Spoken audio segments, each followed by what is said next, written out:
हमारी शिक्षा की नीति मेकाले की दी हुई है, कूटनीति है यह।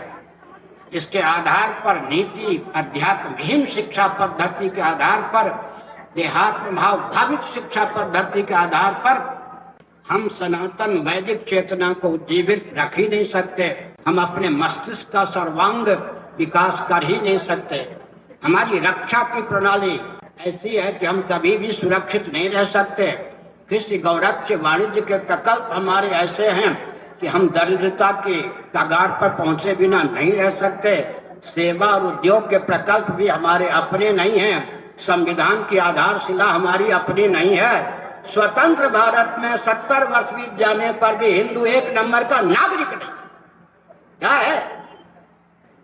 सैद्धांतिक धरातल पर परतंत्रता, परतंत्रता, घोर परतंत्रता। इसी उद्देश्य से स्वतंत्रता की प्राप्ति चाहिए थी क्या? इस पर विचार करने की आवश्यकता है। और भारत में सत्ता लोलुपता, दूरदर्शिता राजनीति का पर्याय बन चुकी है। इसके पीछे किसी का दोष नहीं है। दोष है तो क्या है, इस पर ध्यान केंद्रित करना चाहिए।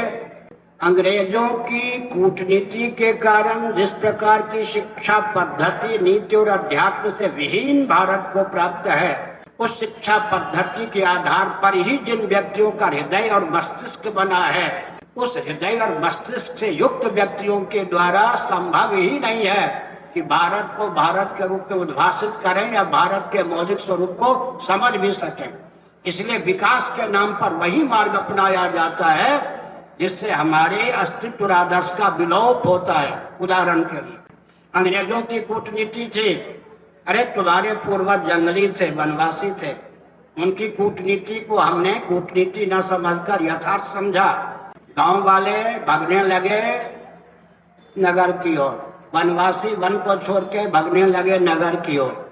ठीक, गांव में भी संयुक्त परिवार नहीं रह गया, वन में भी संयुक्त परिवार नहीं रह गया, महानगर में तो संयुक्त परिवार रह ही नहीं सकता है।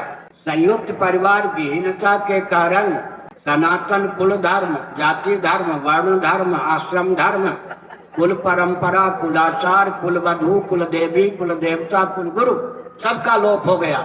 इनके लोप होने का अर्थ होता है कि मनुष्य को विकास के नाम पर, भारतीय मनुष्यों के संतान को विकास के नाम पर भोजन करने, संतान उत्पन्न करने की मशीन बना के रख दिया गया।